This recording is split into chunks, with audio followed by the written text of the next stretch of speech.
за небольшую задержку. Мы начинаем с вами очередной вебинар, установочный вебинар в целях методического сопровождения всероссийского конкурса в области педагогики, воспитания и работы с детьми школьного возраста и молодежью до 20 лет за нравственный подвиг учителя в 2022 году. Наш вебинар пройдет по 4 вопросам. Вначале мы с вами рассмотрим порядок проведения конкурса, требования и особенности оформления конкурсных работ в каждой номинации.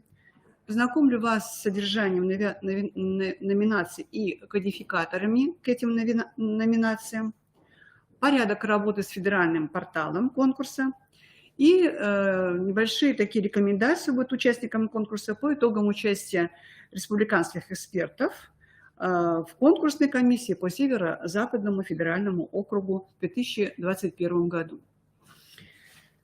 Таким образом, мы с вами начинаем новый этап организации работы конкурса.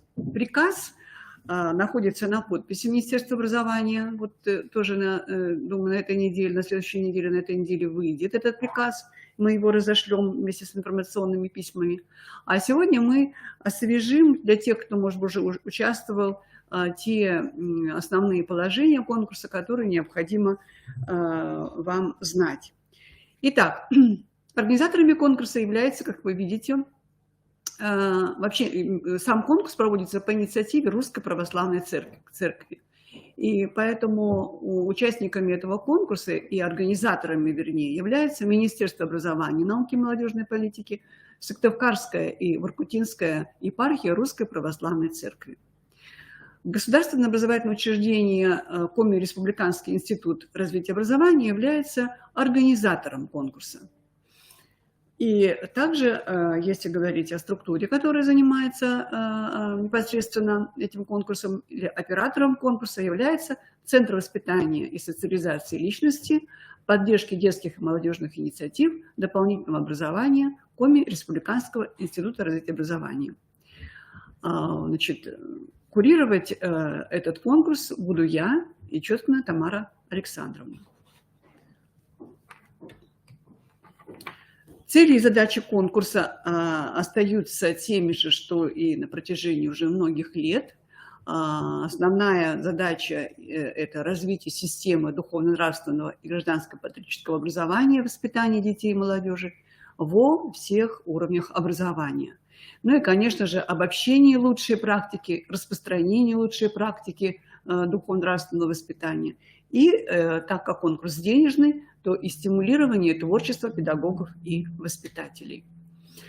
Основными такими номинациями конкурса являются 4 номинации.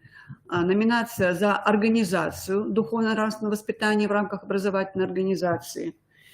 Значит, если говорить конкретно о том, что включает в себя эта номинация, то мы можем назвать следующее. Здесь выдвигаются аналитические отчеты о системе работы образовательной организации по духовно-нравственному воспитанию за последние 3 года. Аналитический отчет должен представлять собой глубокий, четкий, аргументированный анализ проблемы, план или описание решения проблемы. Структура аналитического отчета состоит из следующих содержаний. Титульный лист, содержащий информацию об исполнителях отчета, тема, организация, автор, дата составления. Содержание отчета – это описание структуры отчета, номера страниц, с которых начинаются разделы. Введение – основная часть документа, которая может включать в себя все разделы и подразделы, и каждый из которых представляет собой логическое и четкое выражение тематического материала. Ссылки на цитируемый материал обязательно. Затем заключение, вывод, результаты работы, описание выводов, которые были сделаны во время исследуемого периода работы, список использованных источников, и в качестве приложений при необходимости могут быть представлены планы по воспитательной работе, разработанные учебно-методические комплекты, локальные документы, диагностический инструментарий, фото, видеоматериалы, какие-то печатные издания. Вот все это входит в эту номинацию. Полное содержание вы получите в документах, в положении, все это, в приложении к положению все это описано. Следующая номинация – лучшая дополнительная и общеразвивающая программа духовно-нравственного и гражданско-патриотического воспитания детей и молодежи. Выдвигаются программы духовно-нравственного воспитания и развития личности, которые реализуются в образовательных организациях на уровне начального общего образования, и программы воспитания и социализации, реализуемые в общеобразовательных организациях на уровне основного общего образования. Программа курсов внеурочной деятельности, дополнительные общеобразовательные программы, программа комплексных мероприятий по духовно-нравственному воспитанию и гражданско-патриотическому воспитанию, которые реализуются в государственных, муниципальных и общественных организациях. Следующая номинация, третья. Лучшая методическая разработка по предметам основы религиозной культуры светской этики и предметной области основы духовно-нравственной культуры народов России, ОДНКНР. Также здесь могут принять участие и программы «Основы православной веры». Это для организаций с религиозным компонентом, которые зарегистрированы. Но у нас таких организаций пока нет в Республике Коми. Выдвигаются методические материалы, обеспечивающие решение задач духовно-нравственного развития и воспитания обучающихся в процессе изучения различных модулей комплексного учебного курса. Это основы религиозной культуры светской этики и предметной области, основы духовно-нравственной культуры народов России. Достижениями предметных, метапредметных, личностных результатов, предусмотренных обновленным федеральным государственным стандартом, интеграцию урочной, внеурочной, внешкольной деятельности и межпредметную интеграцию на основе базовых национальных ценностей. Методические разработки цикла учебных занятий по модулям, интегрированные занятия с внеурочной деятельностью по одному из модулей, разработки мероприятий, проекты воспитательной и просветительской направленности, имеющие значительный педагогический потенциал и доказывающие свою значимость для развития, духовно-нравственного развития, воспитания детей и молодежи.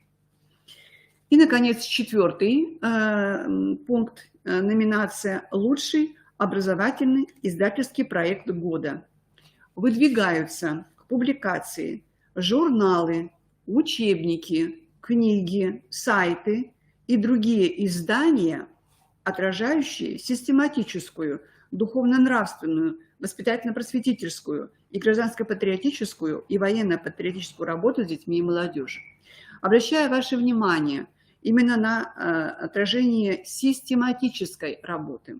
К сожалению, в прошлом году мы не могли выдвинуть никого по этой номинации на победителя, поскольку работы были очень слабые. Что же можно здесь сказать по поводу продукта, который здесь по этой номинации может быть выдвинут? Конечно же, прежде всего, это результат многолетнего системного труда. И если мы говорим о издательском продукте, то он должен пройти научно-методическую экспертизу. У нас по условиям конкурса все работы должны пройти техническую экспертизу. Техническая экспертиза предполагает осмотр работы на наличие составляющих структурных частей работы, формы оформления, но не отражается здесь, не отслеживается здесь как бы содержательная, методическая, научно-методическая сторона издательского проекта. Поэтому, если вы хотите такой сборник выдвинуть как конкурсную работу, то необходимо пройти научно-методическую экспертизу в научно-методическом центре, на научно-методическом совете, который действует при Институте развития образования, но при условии, что вы хотите опубликовать этот сборник. Его необходимо научно-методически отредактировать. И условия для этого, конечно же, непростые. Это условия на основе платных услуг делается научное редактирование, оформление в соответствии с требованиями, стандартами, с ГОСТом. Поэтому вот если кто-то решается на такой вид, то это нужно делать в ближайшие же сроки, поскольку это требует времени. А времени у нас будет всего лишь 2 месяца. Таким образом, мы с вами посмотрели, какие номинации мы можем использовать. Участниками конкурса являются представители всех типов образовательных организаций республики. И также могут быть представители воскресных школ Сыктывкарской Воркутинской епархии Русской Православной Церкви. Конкурс проводится в 3 этапа. Первый этап – региональный или республиканский в нашем случае. Второй этап – межрегиональный. Мы с вами, наш регион относится к Северо-Западному федеральному округу. И вот как раз межрегиональным является участие в этом, значит, среди регионов Северо-Западного федерального округа. Третий этап – всероссийский. Первый республиканский этап конкурса проводится с 10 января по 29 апреля 2002 года. Вот в эти сроки входит и, значит, прием заявок от участников, и сам процесс экспертизы. Вот поэтому нужно здесь иметь в виду, что сами работы, они принимаются у нас по 31 марта. То есть первый региональный этап проводится с 10 января по 31 марта 2002 года. Здесь еще такой один нюанс. В этот период вы должны будете работу отправить, значит, в Институт развития образования для технической экспертизы. Мы должны будем вам ее отправить обратно после осмотра технической экспертизы уже с рекомендацией для загрузки на сайт федерального конкурса.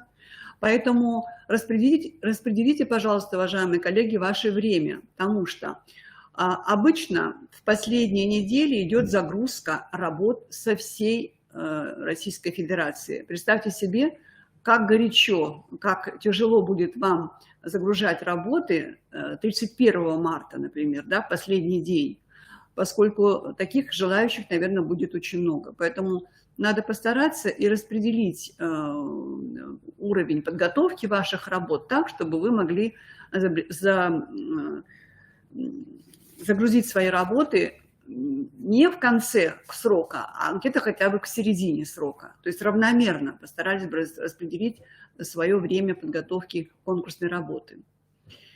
Подведение итогов первого этапа будет проводиться с 1 апреля по 13 мая. То есть этот период ваши работы будут экспертированы жюри, конкурсной комиссии жюри.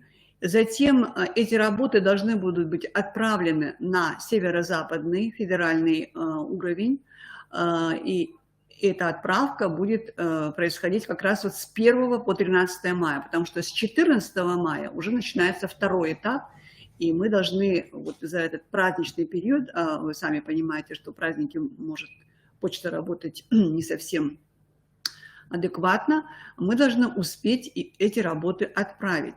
Но это уже проблемы нас как организаторов, а ваши проблемы до 31 марта работы загрузить. Второй этап, межрегиональный, на уровне федеральных округов, он проходит 14 мая по 31 августа. Обычно на межрегиональный федеральный округ мы направляем ряд своих тоже экспертов, и наши эксперты тоже участвуют в экспертировании работ федерального округа. Третий этап – всероссийский. Всероссийский этап проводится с 1 сентября по 30 ноября. Обычно всероссийский этап конкурса он завершается перед рождественскими значит, мероприятиями, и победители всероссийского конкурса чествуют обычно на рождественских чтениях, которые проводятся в январе, начала календарного года. Но вот уже второй год мы, к сожалению, не имеем такой возможности. Ежегодно у нас победители нашего регионального этапа конкурса принимали участие в рождественских чтениях в городе Москве на федеральном уровне. Но вот, к сожалению, второй год из-за локдауна, ковида мы не можем это сделать. Итак, как я уже сказала, организатор конкурса – это Институт развития образования. И мы через официальный сайт института проводим информационную работу по организации этого конкурса. В ближайшее время вы получите информационные письма, копию приказа об организации конкурса Министерства образования. И таким образом мы начнем с вами взаимодействовать. Взаимодействие наше будет осуществляться через электронный адрес, который здесь вот указан, cvdko.dnv.kri.ru. И вот через этот электронный адрес мы будем получать ваши работы для технической экспертизы. Когда вы получите ответ, вы можете свою работу смело загружать на федеральный сайт конкурса. Ну вот я бы хотела сказать еще одну такую деталь. Очень часто наши конкурсанты невнимательно загружают свою работу, есть там тоже определенные условия. Это я вам сейчас как бы такую меточку ставлю, мы об этом еще более подробно поговорим. Работа должна соответствовать объему, потому что если она будет больше весить, чем тот объем, который предполагается, это 5 мегабайт, то тогда, не 5, 4 мегабайт, то тогда работа просто не загрузится. И очень часто наши конкурсанты говорят, а как же мы работу загрузили? На самом деле работа не загрузилась. Или загрузилась какими-то отдельными кусками. То есть какие-то документы загрузились, а основная работа не загрузилась. Вот так даже может быть. Поэтому надо учитывать все требования, которые указаны в положении.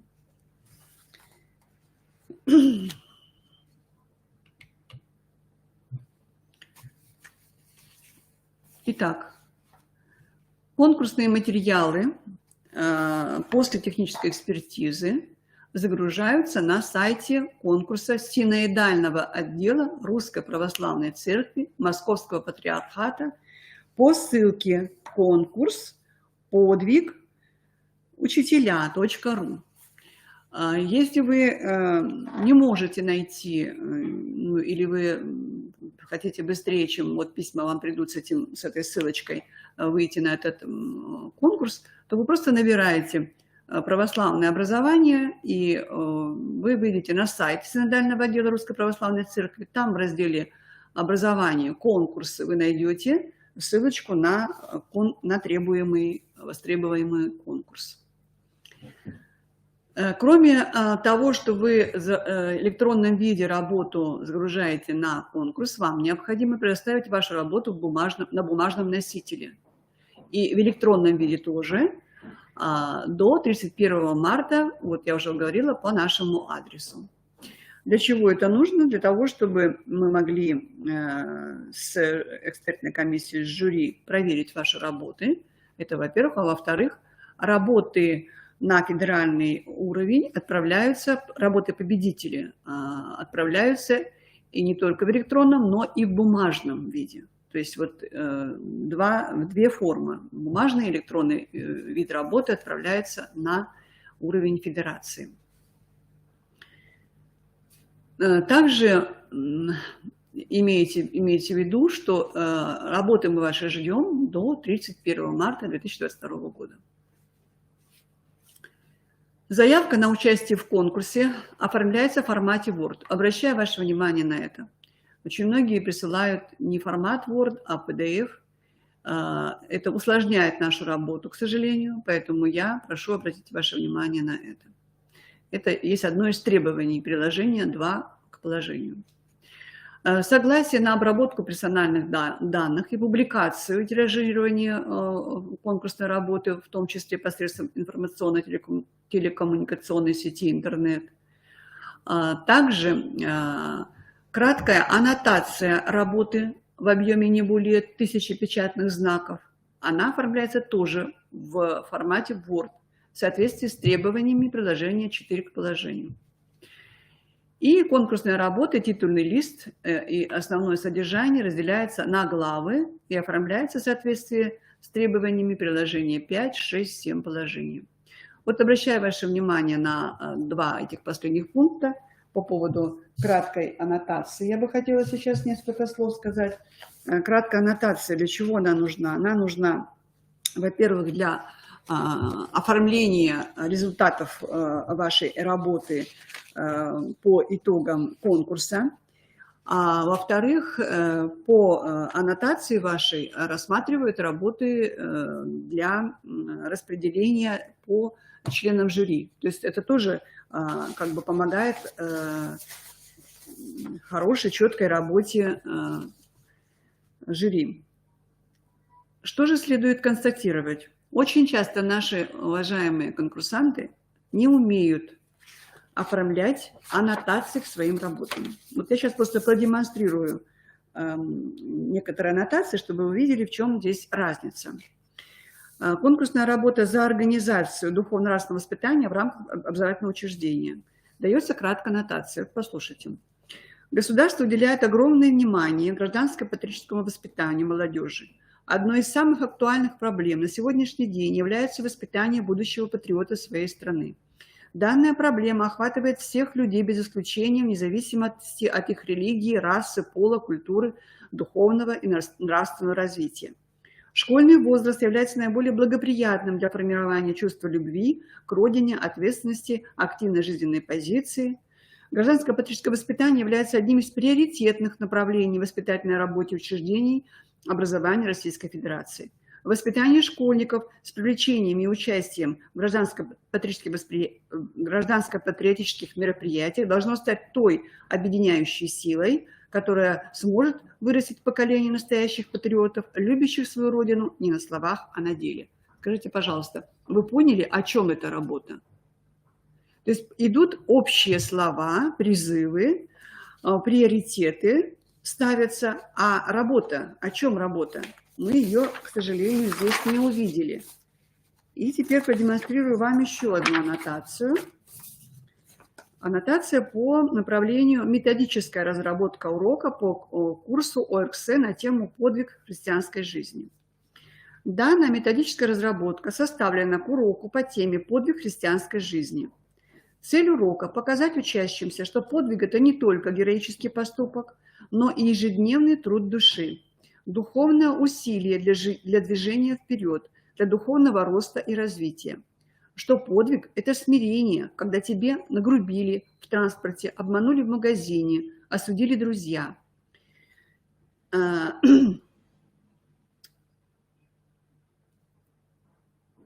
Так, и я сокращаю. Кроме текста учебника, в содержании урока используется отрывок из рассказа Тамары Ламбиной «Душевная сестра», героиня которого и ситуация, в которую она попадает, соответствует по возрасту и понятной младшему школьнику. Обсуждая поступки литературных героев, дети учатся анализировать свои поступки и действовать по совести. На уроке используется презентация, которая представлена как зрительная опора для учащихся по теме урока. Эта методическая разработка может помочь педагогам подготовиться к уроку по данной теме. Вот здесь, согласитесь со мной, понятно, о чем идет речь, и понятно, что дается краткое содержание данной конкурсной работы. Вот поэтому имейте в виду, что приложение номер 4 заполняется в соответствии как раз вот с этими требованиями. Краткая аннотация, не более 1000 печатных знаков, она должна отражать суть, содержание, результаты вашей конкурсной работы.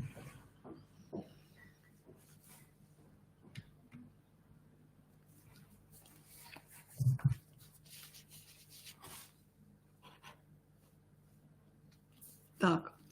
Ну вот мы с вами уже говорили о том, что конкурсные работы проходят предварительную техническую экспертизу на предмет соответствия целям, задачам конкурса. Кстати, аннотация тоже помогает этот пункт выполнить.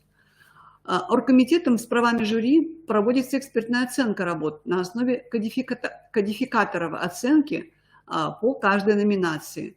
Результат оценки заносится в экспертные листы, подводится итоговый балл, и на основе проведенной экспертизы формируется конкурсный рейтинг. Вот я бы здесь хотела как раз тоже остановиться, поскольку кодификаторы – это для вас тоже такая вот подсказочка о том, что и какое содержание, какие требования предъявляются к работе, которую вы собираетесь отправить на конкурс. Вот, например, я рассмотрю несколько кодификаторов, потому что кодификаторы очень такие содержательные, и они занимают очень большое время для рассмотра. Я покажу только вот на примере двух кодификаторов, а содержание этих кодификаторов вы можете сами самостоятельно изучить. Они идут в приложении номер 1 к положению о республиканском этапе ежегодного конкурса. Ну вот, например, кодификатор первой номинации за организацию духовно-нравственного воспитания в рамках образовательного учреждения. Критерии. Какие критерии? Первый критерий – соответствие представленного материала условиям конкурса и заявленной номинации. То есть здесь рассматриваются показатели такие, как соответствие представленного материала целям и задачам конкурса и соответствие концептуальной позиции автора концептуальным идеям конкурса. То есть вы в своей работе введения описываете это и доказываете, что действительно вы хотели сделать свою работу в соответствии с этой номинацией. Актуальность работы – следующий критерий.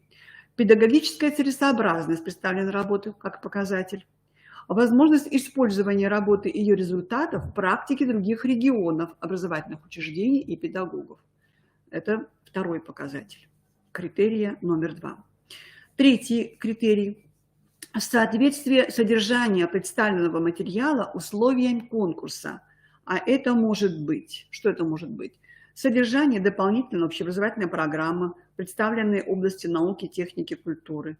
Содержание материала по преподаванию ОРГС.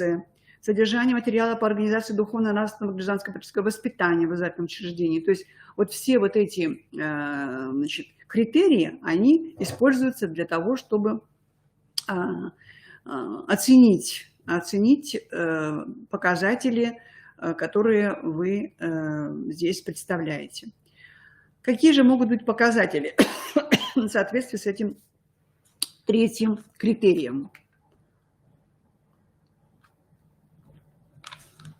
Обучающий компонент предметной области в рамках и за рамками базовых образовательных стандартов, общий кругозор ребенка в предметной области, специальные знания, специальные умения, навыки, то есть теория предмета, практическая деятельность по предмету, развивающий компонент, развитие у детей общих специальных способностей, общих интеллектуальных способностей, специальных способностей, общих и специальных психофизических способностей, воспитывающий компонент, сочетание элементов мировоззренческого и нравственно-эстетического и социального опыта.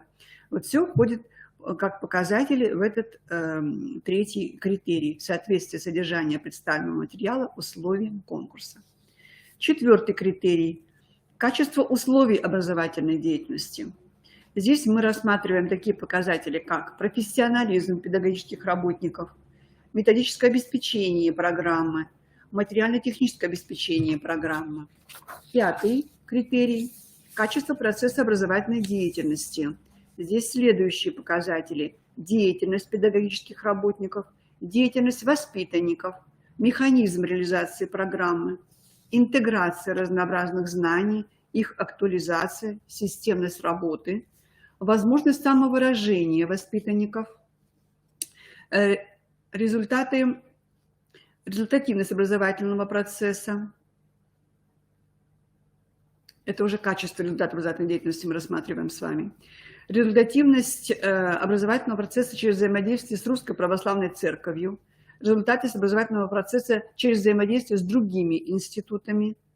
Седьмой критерий – наличие рецензий на представленный материал. Могут быть рецензии от отделов религиозного образования катехизации Русской Православной Церкви. В каждой епархии есть такой отдел, и если вы работу пишете по взаимодействию, то здесь можно будет обратиться и получить такой отзыв. Оформление работы, то есть культура представления конкурсной работы. И я озвучу вам еще одну номинацию. Номинацию, которую я уже, как говорила, вам вызывает наиболее такой трудные, что ли, трудные условия. Это лучший образовательный издательский проект. Я уже говорила о том, что действительно здесь очень много таких требований. А какие же здесь критерии по оценке этого продукта? Критерий соответствия представленного материала заявленной номинации. Тут я уже не буду перечислять, понятно. Актуальность работы, то есть педагогическая целесообразность представленной работы. Возможность, опять же, использования работы и ее результатов в практике других регионов. Затем соответствие содержания представленного материала психовозрастным особенностям читателей, если это будет какой-то там учебный книга или методический комплект. Обучающий компонент предметной области, показатель, в рамках и за рамками базовых образовательных стандартов, общий кругозор ребенка в предметной области, специальные знания, теория предмета, специальные умения и навыки, практическая деятельность по предмету, развивающий компонент, развитие детей общих специальных и общих способностей интеллектуальных, психофизических способностей, воспитывающий компонент. Отражение в содержании представленного материала требований ФГОС, церковных документов, стандартов РПЦ в сфере образования, если это отвечает, если работа представлена по образовательной деятельности православной. Соответствие православному христианскому вероучению, историческим и культурным традициям РПЦ. Отражение, следующий критерий, отражение православных педагогических традиций. Значит, что здесь может быть как содержание, как показатель? Значит, использование текстов Священного Писания, житий святых, церковных документов, использование иллюстраций православных святынь, доступность изложения материала для широкого круга читателей, системность и структурированность материала, использование глоссария, ссылок на первоисточники, уровень редакционной подготовки издания, то есть соответствие ГОСТам, тираж, оформление издания, аннотированность материала. Следующий критерий – наличие рецензии на представленные материалы от различных структур, от отделов религиозного образования, от ведущих специалистов в области педагогики, психологии. И, наконец, оформление работы, культура представленной конкурсной работы. То есть вот с этими кодификаторами вы тоже можете познакомиться, изучая положение к приказу, и уже в соответствии вот с этим кодификатором можно определить, каков уровень подготовки вашей конкурсной работы. Значит, общее число призовых мест в 4 номинациях определяется в количестве 5. То есть, собственно говоря, по одному месту в каждой номинации, но у одной из номинаций может быть и 2 первых места. Оргкомитет с правами жюри имеет право не присуждать первое место в номинации или присуждать 2 первых места в номинации. Из числа 5 победителей, соответственно, рейтинга, выделяется обладатель гран-при конкурса. Ну, собственно говоря, это самый главный приз. И 4 человека – обладатели призовых мест. Победителями в 4 номинациях может быть индивидуальная работа или коллектив авторов. Не более 3 человек. Обратите внимание, бывает, что 4 человека выдвигаются коллективной работы. Мы не можем такую работу принять, потому что это уже будет несоответствие техническим показателям. Обладателем гран-при конкурса может быть только индивидуальная работа. Вот опять же, имейте в виду, когда вы будете конкурсную работу готовить на конкурс, то если будет у вас авторов там вашей работы 3 человека, то уже понятно, что эта работа никогда не будет иметь гран-при конкурса. А если работа коллективная, то она может быть победителем, но не обладателем гран-при конкурса. Но здесь я могу тоже оговориться. Если, например, работа коллектива авторов прошла на федеральный конкурс и пошла уже на всероссийский конкурс, на всероссийском конкурсе вдруг получает первое место, то есть гран-при, то там в порядке исключения могут пропустить эту работу. То есть на уровне всероссийском, на уровне региональном лишь только работа индивидуальная может быть обладателем гран-при конкурса.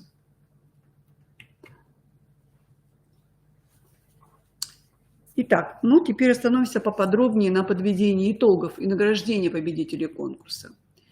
Как я уже говорила, подведение итогов конкурса осуществляется оргкомитетом с правами жюри. Решение оргкомитета оформляется протоколом. Подведение итогов проводится, вот итоги, это уже имеется в виду, когда оформляются уже материалы, готовятся для отправки. То есть вот выход приказа, вот примерно вот в эти сроки мы уже все эти работы делаем.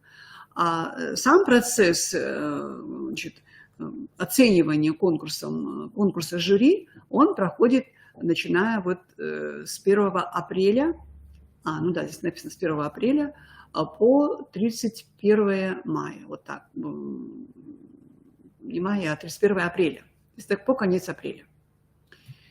Но мы же с вами говорили о том, что, как распределяются наши победители по решению оргкомитета. Обладатель гран-при конкурса награждается дипломом и денежным призом. Остальные 4 победителя награждаются тоже дипломом победителя и призами в денежной форме. То есть обладатель гран-при награждается дипломом гран-при конкурса и денежным призом, а остальные 4 победителя награждаются дипломом победителя и призами в денежной форме. Вот так. Участники конкурса получают дипломы участника. Также конкурсные работы, которые не заняли призовые места, но имеют по рейтингу в номинациях 2-е и 3-е место, они награждаются благодарностью от Министерства образования за вклад в духовно-нравственное воспитание обучающихся. Кроме того, по решению правящих архиереев Сыктывкарской и Воркутинской епархии победители и участники поощряются наградами Русской Православной Церкви.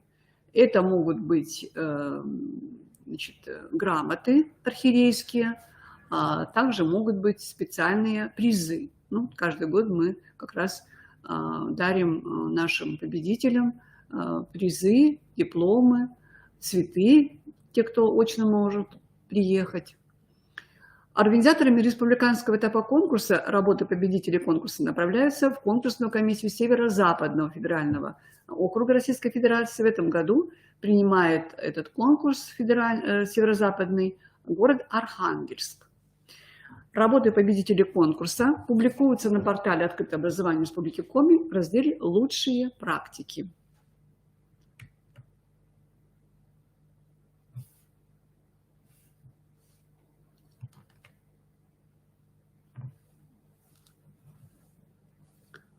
Так, ну, перепрыгнули мы тут.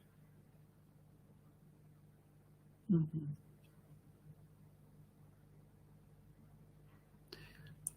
Так.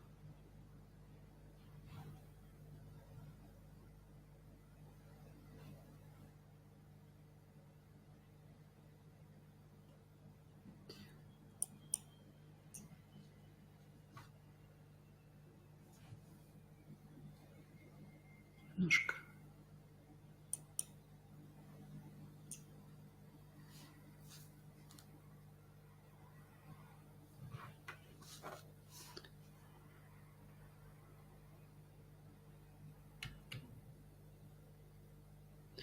Это у нас перепрыгивает. Итак, подготовительный этап. Еще раз пройдемся с вами сейчас о порядке работы по конкурсу, чтобы у нас уже не было никаких вопросов. Итак, предварительная экспертиза конкурсных работ Принимаются заявки до 30 марта. Почему до 30? Потому что у нас с вами 31 последний день приема работ на федеральном портале конкурса. По адресу Центра воспитания, социализации, поддержки молодежи социальных инициатив, дополнительного образования. Основной этап. Участники самостоятельно загружают конкурсные работы уже после технической экспертизы на официальный сайт. Вот здесь вы видите официальный сайт, конкурс, подвиг, учителя. Электронная регистрация и прием конкурсных материалов осуществляется в срок до 31 марта. Каким образом вы это будете делать? Значит, материалы конкурсной работы загружаются по ссылке, о которой я уже вам говорила. Пройдите по ссылке, нажмите кнопку «Зарегистрироваться», введите имя пользователя и свой электронный адрес, соответствующие поля. Тут обратите внимание, ответьте тип участия, отметьте тип участия, то есть вы или просто автор, или коллектив авторов. Если вы автор, то вы загружаете свою индивидуальную работу. Если вы коллектив авторов, вы регистрируетесь своим коллективом в количестве 3 человек. И на один, значит,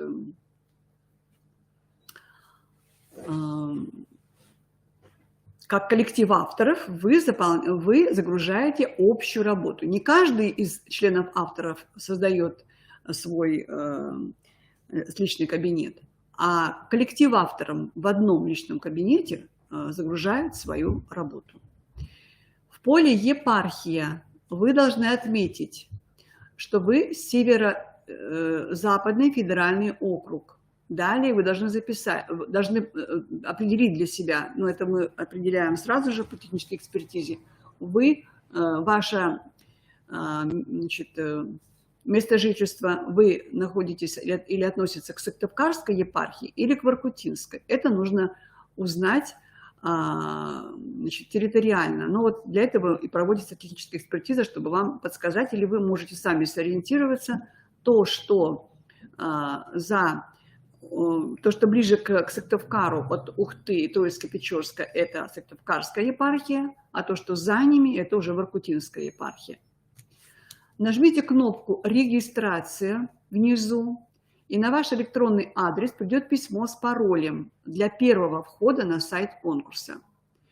Во время первого входа на сайт конкурса, обращаю ваше внимание, вы получите свой регистрационный номер. Регистрационный номер нужен для того, чтобы его затем поместить на титульном листе вашей конкурсной работы. На титульном листе вашей конкурсной работы в левом углу, верхнем углу, написано номер регистрационной работы. Туда необходимо будет этот номер, который вам автоматически будет дан, туда внести. Затем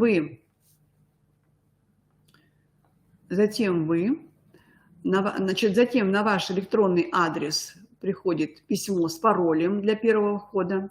Вы пройдете по указанной ссылке и введете свой пароль. Нажмите кнопку «Сохранить». После этого вы выходите из системы, нажав кнопку «Выход» наверху.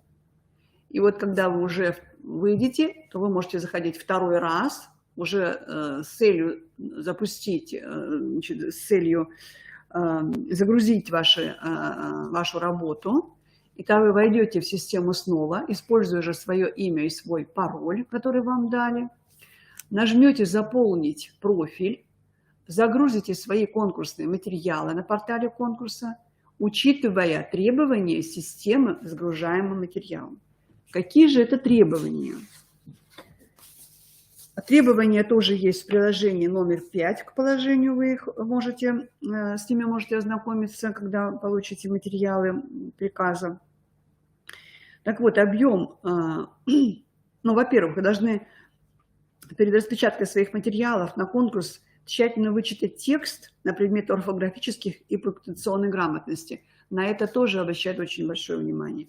Правильно оформить образцы титульного листа, по образцам титульный лист, потому что если у вас будет какая-то ошибка, вы что-то сделаете там неправильно, то на федеральном уровне вашу работу просто не будут смотреть, просто ее отложат. То есть они даже заглядывать в работу не будут. У нас такие уже прецеденты были. Поэтому очень будьте, пожалуйста, внимательны. На технической экспертизе, к сожалению, мы не сможем вычитывать все ваши работы. Мы только будем в целом смотреть структуру вашей работы в соответствии с тем требованиям, которые необходимы для загрузки. Итак, объем загружаемых материалов не должен превышать 4 мегабайта. Вы должны будете проверить. Если оно будет больше, то ваша работа не загрузится. Количество приложений к основному материалу не должно превышать 5 документов. Работа, которую вы будете загружать, она должна быть поделена на определенные части. То есть не полностью работа загружается, вот как обычно мы загружаем работу в полном объеме, да? Она должна быть разделена на введение и на 3 главы. Каждую главу отдельно загружаете. Так. Выйдите в систему снова, это я уже сказала, загрузите, учитывая требования системы к загружаемым материалам. Ну, вот мы с вами этот вопрос посмотрели. Это все внимательно можно будет еще раз почитать. Когда вы в первый раз зарегистрируетесь, вы тоже увидите все эти требования в своем личном кабинете, тоже с ними познакомиться спокойно, и только потом уже загрузить свою конкурсную работу. Участник конкурса передает учредителю и организатору конкурса исключительное право на доведение своего конкурсного материала до всеобщего сведения любым возможным способом, приложение 3 к положению. Не совсем сейчас понимаю, что здесь написано, я невнимательно смотрела, материалы в прошлом году были тоже подготовлены. Оргкомитет вправе без согласия автора или иного правообладателя без выплаты вознаграждения, но с обязательным указанием имени автора свободно использовать представленные материалы. Выплаты авторских гонораров в любом форме не предусмотрены. Ну, это на всякий случай, чтобы не было у вас каких-то претензий к нам, как к организаторам. Информационно-аналитическое обеспечение республиканского этапа всероссийского конкурса должно соблюдать порядок, требования проведения регионального этапа. Организационное, информационное, методическое обеспечение республиканского этапа конкурса осуществляется нашим институтом совместно с отделами религиозного образования Сыктывкарской и Воркутинской епархии Русской Православной Церкви. Это требования условий конкурса. Итоги конкурса, список победителей в номинациях участников будет публиковаться на официальном сайте Министерства образования, науки и молодежной политики и на сайте института, и на сайте конкурсов. Вот все ссылки вам здесь даны, где вы можете познакомиться с работами и прошлого года.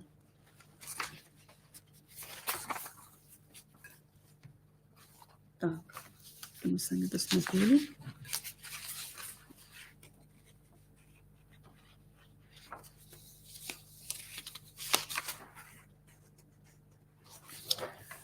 Значит, кроме того,